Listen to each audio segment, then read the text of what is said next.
The unconventional workshop. Chief Engineer Priya Patel wiped the sweat from her brow as she floated through the central hub of Deep Space Repair Station Helios 9, her magnetic boots occasionally clicking against the metal floor to adjust her trajectory. The massive structure, resembling a mechanical sunflower with its array of repair arms extending into space, had earned a peculiar reputation in the 6 months since humanity joined the Galactic Alliance. While most advanced civilizations relied on automated repair facilities, Helios 9 stubbornly maintained its human touch. "Chief, you might want to see this," called out Raj Mehta, his dark eyes fixed on the holographic display before him. The junior engineer's usual calm demeanor had given way to barely contained excitement. "Long-range sensors are picking up something unusual." Priya pushed off a nearby wall, gliding smoothly to Raj's station. The sensor readings showed a vessel unlike anything she'd encountered in her 15 years of spacecraft engineering. The ship's hull seemed to phase between solid and liquid states, its surface rippling like mercury in zero gravity. "Station control to Chief Patel," Director Nikolai Volkov's voice crackled through her comm unit. "We're receiving a direct transmission from the approaching vessel. They're specifically requesting human engineers. Not automated systems, not AI interfaces, human engineers." Priya felt a smile tugging at her lips.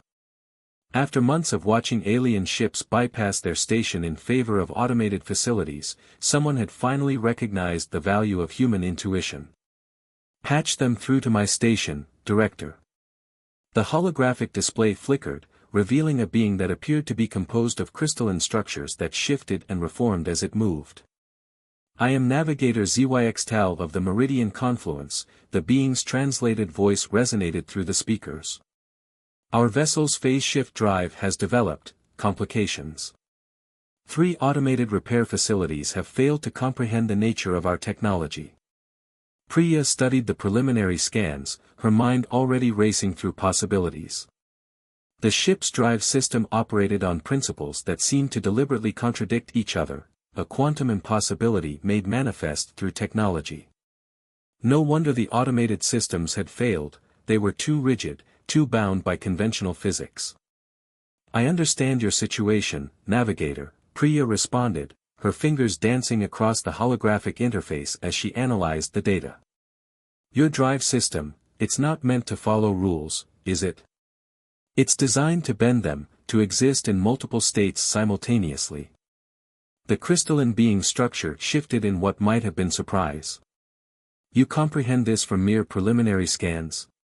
Human engineers don't just read data, Navigator. We feel it, interpret it, imagine it. Your ship's drive isn't malfunctioning because it's broken, it's malfunctioning because it's being forced to choose a single state when it should exist in many." Priya turned to Raj, who was already nodding in understanding. "Prepare Repair Bay 3 and assemble the team. We're going to need the quantum resonance tools and," she paused, thinking, "that old electromagnetic frequency modulator that everyone keeps telling me to recycle." Over the next several hours, Helios 9's repair team demonstrated why human engineers were unlike any others in the galaxy. While automated facilities attempted to force the ship's drive to conform to standard operational parameters, Priya and her team adapted their approach to work with the drive's unique nature. They modified tools on the spot, created new diagnostic procedures based on instinct and experience, and even rebuilt several pieces of equipment to interface with the phase shift technology. Priya found herself inside the drive chamber, making adjustments based not just on readings but on the subtle vibrations she could feel through her suit, the almost musical resonance of the drive's quantum fluctuations. "It's like tuning an instrument," she explained to Navigator ZYX-TAL, who watched in fascination as she made microscopic adjustments to the drive's resonance patterns.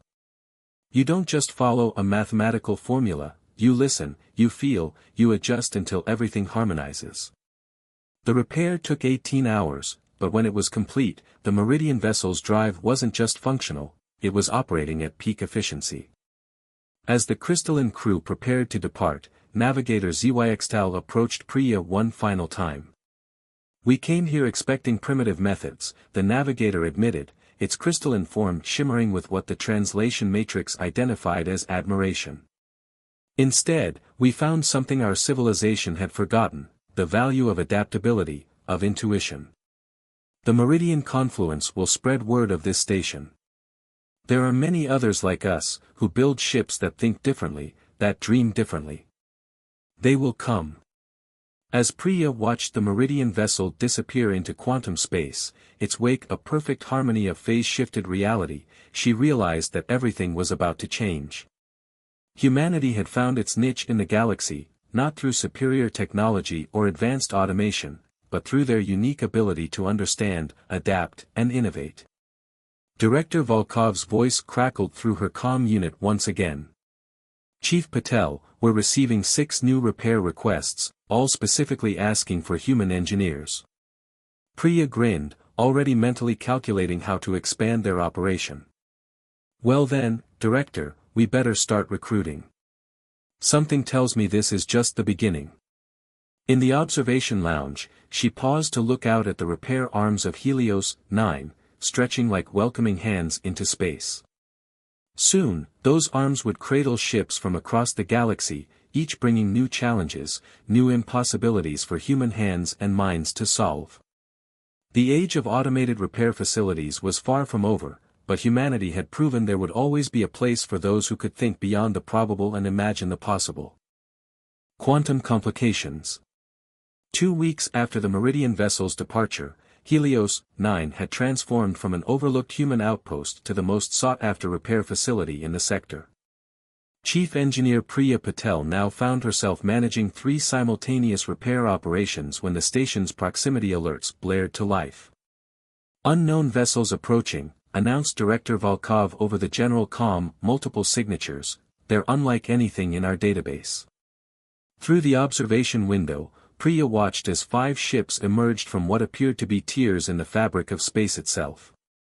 They didn't so much fly as dance between dimensions, their forms constantly shifting between states of matter. Where most ships displaced space, these seemed to embrace it, becoming one with the void itself. This is Consciousness Collective Aria, a chorus of harmonized voices echoed through the station's communication system. We seek the humans who understand the impossible. Priya exchanged glances with Raj, who had become her right-hand engineer over the past weeks. The sensor readings from the new arrivals defied conventional physics, their power signatures suggested they existed in multiple dimensions simultaneously, their hull composition read as both solid matter and pure energy at the same time. I am Chief Engineer Patel, she responded, her voice steady despite her racing heart. Welcome to Helios 9. Can you describe the nature of your difficulty? The response came as a symphony of overlapping thoughts, which the translation matrix struggled to convert into coherent speech. We are energy beings who learn to traverse space by building ships that exist as quantum possibilities rather than physical certainties. But now, our vessels are experiencing cascade failures in their probability drives. Reality itself seems to be rejecting us. Priya pulled up the preliminary scans, her mind already working through the implications. The ships appeared to be powered by something akin to quantum observation engines. They moved through space by existing in a state of perpetual possibility, only choosing a definite position when observed. Raj, get me Dr. Aisha Rahman from Theoretical Physics, she called out. And I want every piece of quantum measurement equipment we have, no matter how experimental. Within hours, Helios 9's main repair bay had been converted into what looked more like a physics laboratory than a mechanical workshop. Dr. Rahman, a brilliant physicist who had joined the station's crew recently, stood before a holographic representation of the collective's probability drives, her hijab glittering with embedded sensor arrays. It's fascinating, Aisha explained to Priya. Their ships don't just use quantum uncertainty, they are quantum uncertainty.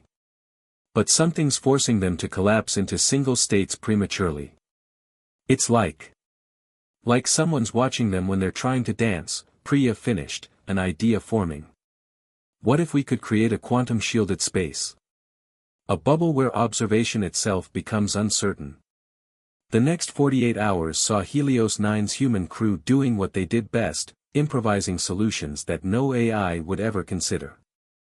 They modified sensor arrays to create zones of quantum uncertainty, installed probability amplifiers reverse-engineered from old quantum computing experiments, and even developed new tools that could exist in multiple states simultaneously. Priya found herself working alongside beings of pure energy, their thoughts touching her mind as they collaborated on repairs that challenged the very nature of reality. The energy beings shared their understanding of quantum mechanics, while she showed them how human intuition could bridge gaps that pure logic couldn't cross. Your species is unique, the collective communicated as they worked. You exist as discrete physical beings, yet your minds dance with possibilities just as our ships do. You understand uncertainty because you live it every day. The breakthrough came when Priya realized they didn't need to fix the probability drives, they needed to teach them to dance with chaos rather than fight it.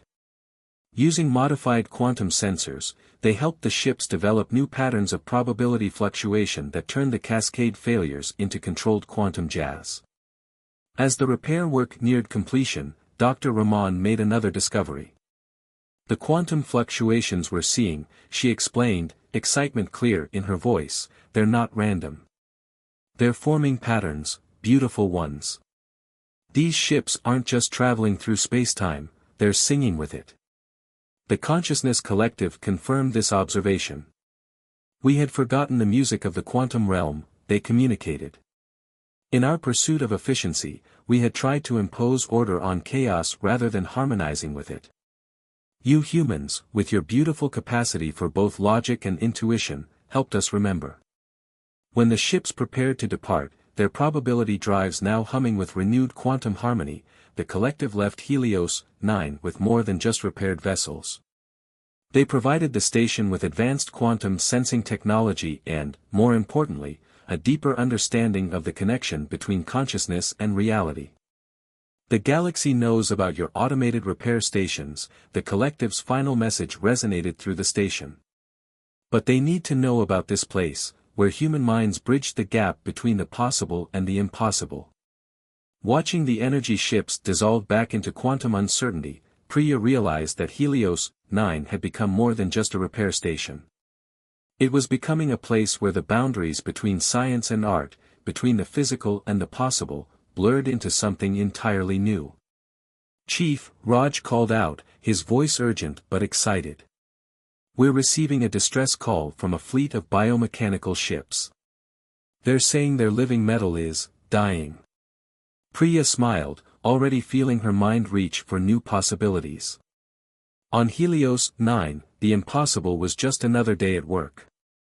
Living metal crisis. The biodeck of Helios 9 had never been intended for starship repair. Yet here stood Chief Engineer Priya Patel, surrounded by hastily installed hydroponics equipment and biological monitoring stations, watching a piece of living metal pulse weekly in a nutrient bath. "It's beautiful," breathed Dr. Fatima Hassan, the station's newly recruited xenobiologist. Her dark eyes reflected the iridescent sheen of the metal fragment. "The cellular structure is unlike anything I've ever seen, it's both organic and metallic, literally straddling the line between life and machine." Outside the station's curved windows, a fleet of 12 vessels hung in space like wounded sea creatures. Their hulls, normally a vibrant swirl of colors, had dulled to a sickly gray. The Cynthian ships, as they called themselves, were dying. The infection, if we can call it that, started in the outer colonies, explained Ambassador Vex, a being composed of the same living metal as their ships. Their surface rippled with distress as they spoke. "At first, we thought it was a simple metabolic disruption. But it spreads, Chief Patel. It spreads and our ships, they forget how to live." Priya studied the holographic displays showing the fleet's deterioration patterns. The living metal wasn't just failing, it was forgetting its own nature, reverting to a primitive state that couldn't maintain the complex functions needed for spaceflight. "Dr. Hassan," Priya called out, her mind racing with possibilities. "What if we're looking at this wrong? We're treating it like a mechanical failure with biological components, but what if it's more fundamental? What if they're experiencing an identity crisis at a cellular level? Fatima's eyes widened with understanding. Like autoimmune disease in humans, the cells forgetting what they're supposed to be. She turned to her microscope, adjusting settings rapidly. Look at this pattern here. The metallic organic interface isn't breaking down, it's trying to separate itself. The next 72 hours saw Helios 9 transform into something between a shipyard and a hospital. Priya's engineering team worked alongside Fatima's biological research unit, developing new tools that could communicate with the living metal at a cellular level. They repurposed quantum resonance scanners to map the biological mechanical neural networks that gave the ships their consciousness. It's not just about fixing them, Priya explained to Director Volkov during one of their brief status meetings. We need to remind them of who and what they are. These ships, they're not just alive, they're aware. They're scared. The breakthrough came from an unexpected source. Raj, who had been studying historical records of Earth's early space program, made a connection. Look at this, he said, pulling up ancient NASA documents. When early astronauts experienced disorientation in zero gravity, they used visual and tactile references to reorient themselves. What if we could do the same thing for the living metal? Working around the clock, the team developed what they called memory matrices, crystalline structures that contained perfect samples of healthy living metal, encoded with the complex patterns that defined its dual nature. These would serve as templates, reminding the infected metal of its true form. The treatment wasn't simple. Each ship required individual attention, their unique patterns of consciousness meaning no single solution worked for all. Human engineers in specialized biosuits worked alongside Synthian technicians, physically connecting the memory matrices to infected areas, almost like performing acupuncture on a planetary scale. The process is working, Ambassador Vex announced on the fourth day, their surface now shimmering with renewed vigor. Our ships, they're remembering. But more than that, they're evolving. The integration between their organic and metallic aspects is becoming stronger than before. Priya watched through the observation window as color and life returned to the Synthian fleet. The ship's surfaces now rippled with patterns more complex and beautiful than before their illness, like scars that had healed stronger than the original flesh. You've given us more than a cure, Vex said as they prepared to depart. You've helped us understand ourselves better. In all our technological advancement, we had forgotten something that humans still inherently understand, the importance of touch, of physical connection, of helping living things remember who they are. As the restored fleet prepared to depart, their hulls now shimmering with newfound strength, Priya received an urgent message from Director Volkov. Chief, we're picking up a signal, it's unlike anything we've ever seen. The source appears to be a ship, but the readings suggest it's ancient. Possibly older than recorded galactic history. Priya watched the Synthian ships disappear into hyperspace, their wake trails now carrying a distinctive double helix pattern that hadn't been there before. Send me the data, she said, already feeling the familiar surge of excitement that came with a new impossible problem. And Director? Better wake up the whole team for this one. Something told her that comparing engineering notes with living ships would soon seem simple compared to what was coming next. The Void Dancers. The ancient vessel appeared on Helios 9 sensors like a ghost from humanity's oldest space legends. Its hull seemed to be made of darkness itself, absorbing light rather than reflecting it. Nearly 15 kilometers long, it moved with impossible grace for its size, leaving ripples in spacetime that the station's sensors struggled to comprehend. No known power signatures, Raj reported, his voice hushed with awe. No conventional propulsion system, no recognizable technology at all. It's like it's not even there, except it absolutely is. Priya stood at the main observation window, watching as the massive ship gracefully maneuvered toward the station. Its surface reminded her of black opal, depths within depths, colors that existed only at the corner of your vision, patterns that made your mind itch if you looked at them too long. We are receiving a transmission, announced Director Volkov. Audio only, and, well, you should hear this. The sound that filled the control room wasn't exactly music, nor was it exactly language. It was something in between, mathematical patterns transformed into sound, carrying meaning that seemed to bypass the conscious mind and speak directly to something deeper. Dr. Hassan, who had stayed on after the living metal crisis, was the first to respond. "It's beautiful," she whispered. "It's like listening to the space between stars." The translation matrix struggled for several minutes before finally producing, "We are the preservers. We carry the dreams of those who danced among the first stars. Our vessel falters. We seek those who understand the music of possibility." The ship's arrival brought with it challenges that tested the limits of human comprehension. Its systems, if they could even be called that, operated on principles that seemed to predate the very concepts of modern technology. The vessel didn't use energy so much as it channeled the fundamental patterns of the universe itself. "Look at this," Priya said, showing her team a holographic analysis of the ship's structure. "These aren't circuitry patterns, they're more like frozen music. The whole ship is one enormous symphony of matter and energy." Working on the ancient vessel required Helios 9's crew to fundamentally rethink everything they knew about spacecraft engineering. Traditional tools proved useless. Instead, they found themselves developing instruments that could interact with the ship's musical patterns. Raj discovered that certain harmonics could make sections of the hull become transparent, revealing layers of technology that looked more like abstract art than machinery. The preservers themselves defied easy description. They appeared as shifting patterns of light and shadow, their communications a blend of mathematics, music, and pure concept.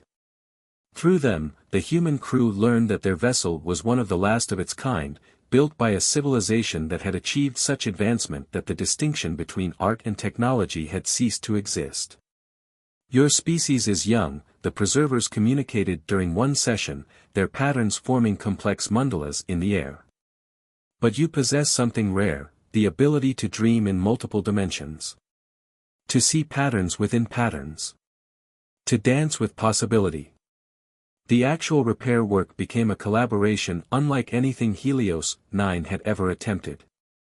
Dr. Hassan's biological insights helped them understand how the ship's systems mimicked organic growth patterns. Raja's talent for improvisation led to the development of resonance tools that could interact with the ship's harmonic structures. Priya found herself conducting repairs like an orchestra conductor, coordinating teams that worked to restore the vessel's cosmic symphony. The breakthrough came when Priya realized they weren't really fixing the ship at all, they were helping it remember its own song. The vessel's problems had stemmed from millions of years of cosmic background radiation gradually introducing discordant notes into its fundamental patterns. "It's not about replacing parts or rerouting power," she explained to her team. "It's about helping the ship find its rhythm again. Every civilization that's come to us has taught us something new about the nature of technology, about different ways of thinking. The preservers, they're showing us that at its highest level, technology becomes indistinguishable from art."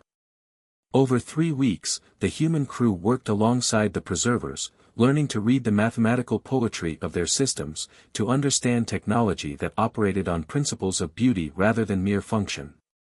They developed new repair techniques that would influence human engineering for generations to come. As the ancient vessel prepared to depart, its hull now singing in perfect harmony with the cosmic background radiation, the preservers left Helios 9 with a gift, a small crystalline structure that seemed to contain entire universes when you looked into it. "This is a seed," they explained, their patterns forming complex fractals of meaning. "From it will grow new understanding. Your species is ready to learn that the highest technology is not about domination of natural laws, but about dancing with them."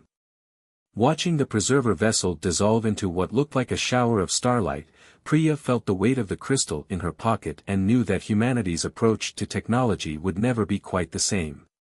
"Chief," Raj called out, his voice urgent.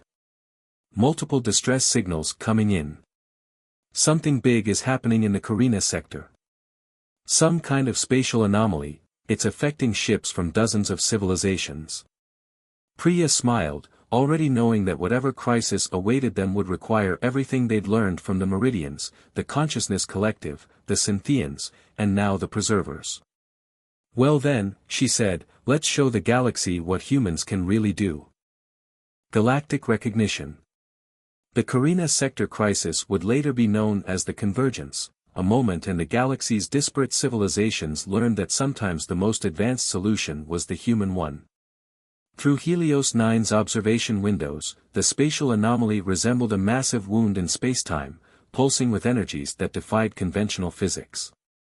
"Status report," Priya called out, watching as ships from a dozen different species limped toward the station, each affected differently by the anomaly's strange energies. "The tear is expanding," Raj reported, his hands dancing across holographic displays. "It's like reality itself is unraveling. We've got Meridian ships with failed phase shift drives, consciousness collective vessels trapped in probability loops, Synthian living ships experiencing cellular breakdown, and even some of the ancient vessels like the Preservers are losing their harmonic integrity." Director Volkov's voice came through the comm, tense but controlled. "The Galactic Council is calling it a Class Omega event. They're evacuating the sector, but there are too many damaged ships. They'll never make it out in time." Priya studied the data streaming in from multiple sources, her mind racing. Each civilization's ships were failing in unique ways, yet something about the pattern seemed familiar. She touched the preserver crystal she still carried, feeling its subtle vibrations, and suddenly understood. "It's all connected," she breathed. "The anomaly isn't just damaging the ships, it's disrupting the fundamental patterns that make their technologies possible. But that means..." She turned to her assembled team, engineers, physicists, and xenobiologists who had worked together to solve impossible problems. "We need to stop thinking about this as different problems. It's all one problem, and we're the only ones who can see it because we've worked with all these technologies." Over the next hours, Helios 9 became the center of the most ambitious repair operation in human history. Priya coordinated teams that combined elements from every repair technique they developed. They used quantum uncertainty principles learned from the Consciousness Collective to stabilize the Meridian ship's phase shift drives. Knowledge gained from healing living metal helped them protect vessels from multiple civilizations from the anomaly's effects. Dr. Hassan worked with her team to adapt the Preserver's harmonic tools to create a kind of universal frequency that could resonate with ships of all types. Raj led efforts to synchronize these frequencies across hundreds of vessels simultaneously. "It's like conducting an orchestra," Priya explained to the gathered representatives of various species.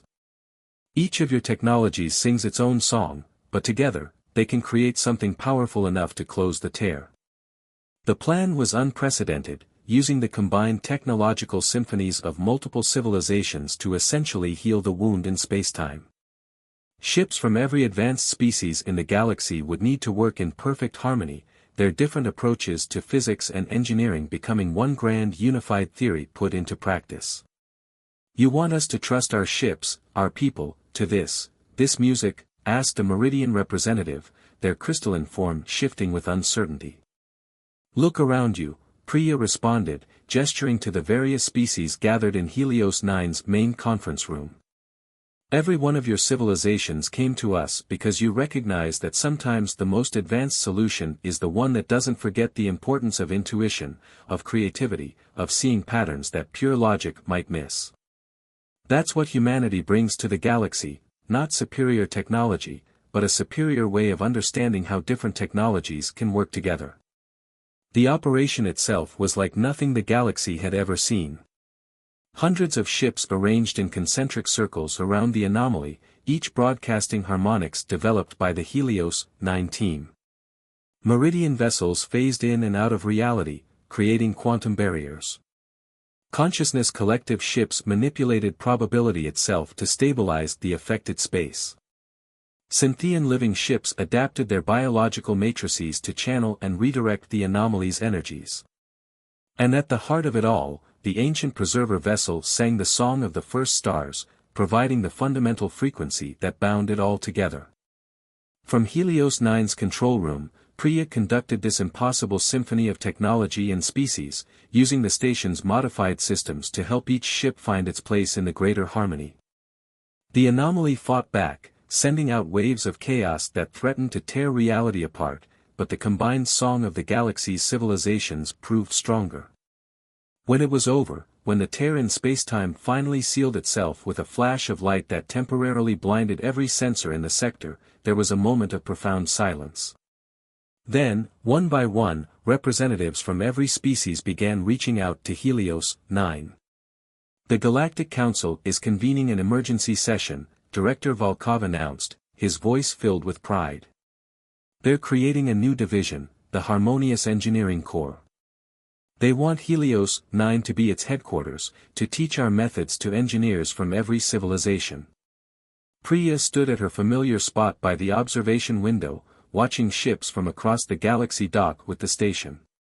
Each brought new challenges, new technologies, new ways of thinking about the possible.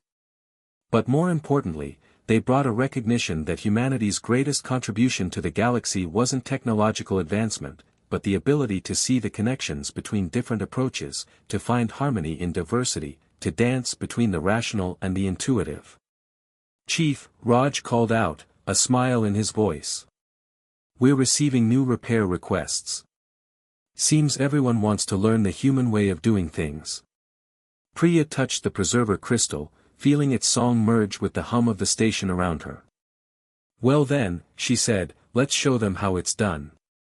In the space around Helios 9, ships of all kinds gathered like students around a teacher, ready to learn that sometimes the most advanced technology isn't about pushing the boundaries of physics, it's about understanding the music that exists in all things, and having the courage to dance with it.